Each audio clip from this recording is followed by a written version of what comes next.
He says, I'm the resurrection. Now watch what happens. In verse 28, it says that Martha said to Mary, the master has come and he called for you. Now, you won't read where Jesus called for Mary.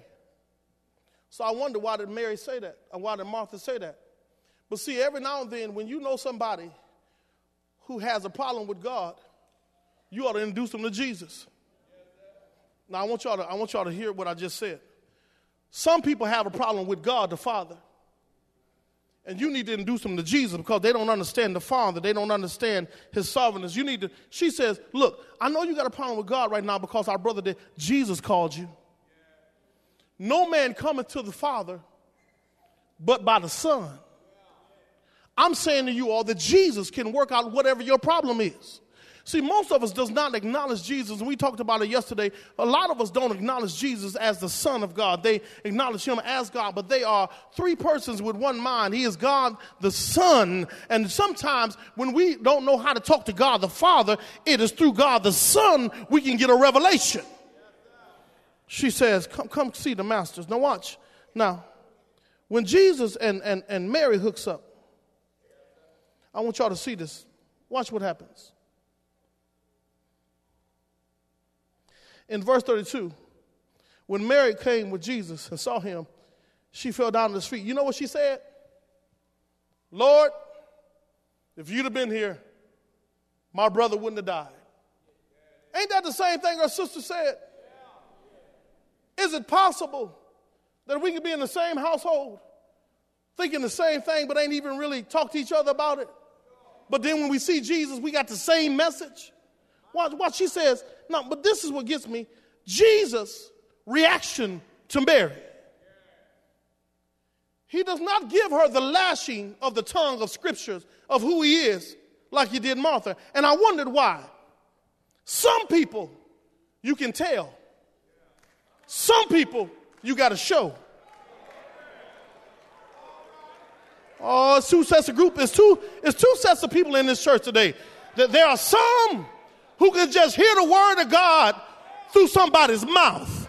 And that's all I need. I'll shout because God said so. But then there's another group of us who can't hear it with our ears. We got to see it with our eyes. So God, don't tell me nothing. You got to show me. Which one are you today? Bishop, I'll never forget, it was 6 months ago, sitting in my kitchen, I was complaining.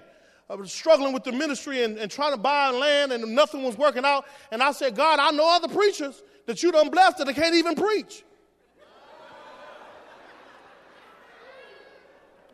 Can I be honest with y'all?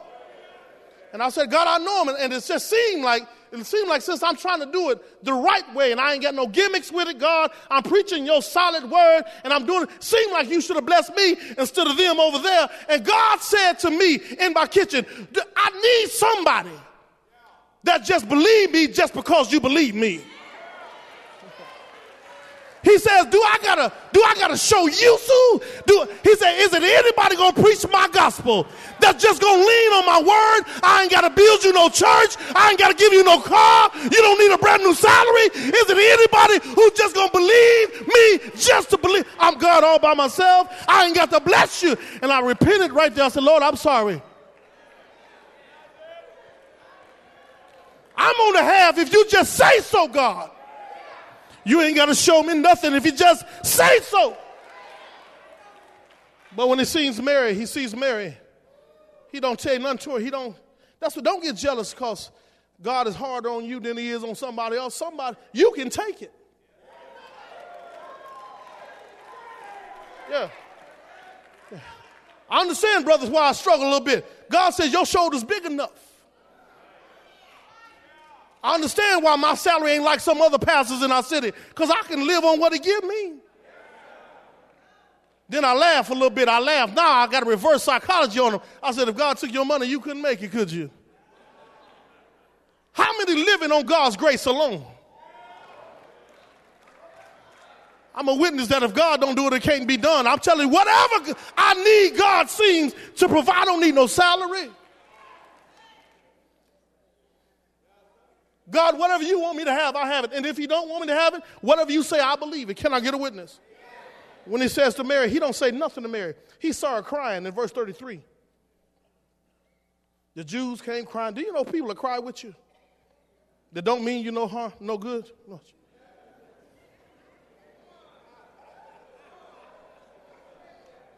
No, I'm serious about that, y'all. They don't. Watch, I'm going to prove it, watch. In verse 37, and some of them said, could not this man which opened up the eyes of the blind have caused that even this man should not have died? They begin to question why Jesus was there now. But see, they didn't understand that he had, they didn't understand verse number 4. He says, I'm showing up late because I know you Jews believe that the spirit, the soul of a man hovers over the body 3 days, so I'm going to show up on the 4th day. So what I'm about to do is no mistake that it was me. Watch 34. When he sees Mary crying, he does not tell her he's the resurrection. He don't say nothing. He says, where have they laid him? And then Jesus cries. And every theologian around the country tries to figure out, why was Jesus crying? Was he crying over Lazarus? Some say he cried because of Lazarus, but that couldn't be true, because if anybody knew what was about to happen, it was Jesus. But I think he looked into the eyes of Mary, those who didn't believe him and the rest of them, and it saddened his heart that here he is, the resurrection, standing on the verge of a graveyard, and they don't even know what's about to happen. Here he is, one who's taught and told them who he was, and yet at the situation, they don't believe. Now watch here, watch this. They took him to the grave. And in 39, Jesus says something, take away the stone. I want to talk about if they knew what he was doing. Martha, here she go. Wait a minute, Jesus.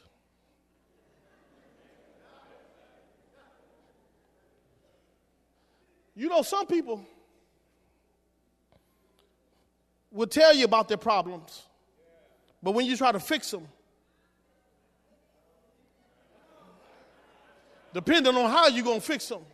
You ever gave somebody some information and said, this is what you need to do? They're like, I can't do that.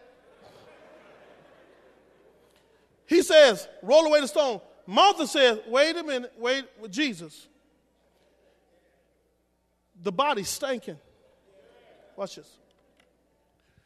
She was more worried about the family reputation now, because if we roll away the stone, the stench of death is going to be in the air, and everybody going to smell it. There's going to be a big old talk around the town after the funeral session. Y'all know how we do it, and they're going to go home. You know what happened at the funeral day? They didn't roll away that stone. That boy was stinking, and everything. So she was embarrassed. And I want to tell you all something, that if you want God to resurrect some stuff, you got to uncover it.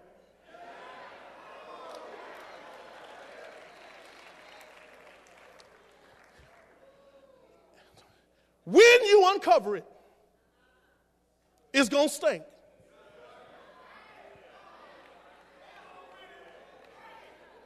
Everybody going to smell your situation. Everybody going to know your business. Yes, they going to talk about it. Yes, they're going to scandalize your name. Yes, you might even make the morning news session. But don't worry about what they're thinking, because if you remove the stone, if you uncover it, God is about to bless you.